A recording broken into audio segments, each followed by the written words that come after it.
नमस्कार, मनी 9 झटपट में आपका स्वागत है। मैं हूं प्रणव। नौकरियां तलाश रहे लोगों के लिए एक बुरी खबर है। पिछले कुछ समय से रोजगार बाजार में दिख रही तेजी अब थम सकती है। बढ़ती महंगाई, रूस यूक्रेन के बीच जारी जंग और बढ़ते इंटरेस्ट रेट्स इस कहानी के विलेन हैं।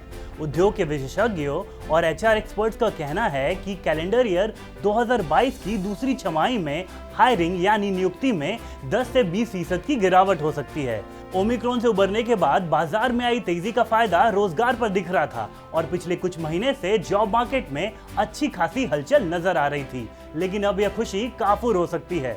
बाजार का पॉजिटिव आउटलुक आप इस बात से समझ सकते हैं कि हाल के समय में एट्रिशन रेट हाई था, यानी लोग बड़ी संख्या में नौकरियां छोड़ रहे थे, लेकिन अब यह बदल सकता है। रोजगार बाजार में गहरे होते मंदी के आलम को इस तरह महसूस कर सकते हैं कि हाल में कई स्टार्टअप्स ने लोगों को नौकरियों से हटाया है।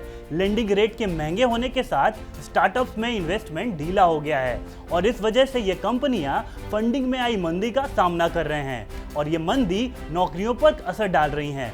आप इसे इस तरह समझ सकते हैं कि इस साल स्टार्टअप ने 3500 से ज्यादा कर्मचारियों की छटनी की है। आम लोगों की तरह कंपनियां भी महंगाई का प्रेशर झेल रही हैं। उनकी लागत बढ़ रही है और लागत कम करने के लिए वे अपने प्रोडक्ट सर्विसेज महंगे करने के अलावा ले ऑफ पर ध्यान दे रही हैं। हालांकि आईटी और टेक कंपनियों में ग्रोथ बनी रह सकती है और इस वजह से उनके यहाँ हायरिंग एक्टिविटी पर असर ना पड़े, लेकिन बाकी सेक्टर्स का इससे अछूता रहना इस समय असंभव दिख रहा है। रिक्रूटमेंट एक्सपर्ट्स के मुताबिक हायरिंग में मंदी सबसे पहले कंज्यूमर ड्रिवन सेक्टर्स में दिखेगी। कंज्यूमर ड्रिवन का मतलब है उपभोक्ताओं की मांग पर आधारित उद्योग जैसे कि FMCG, retail, hospitality, manufacturing, auto, construction आदि। उम्मीद करते हैं यह खबर आपके काम की साबित होगी। काम की ऐसी ही जरूरी खबरों के लिए देखते रहिए मनी 9।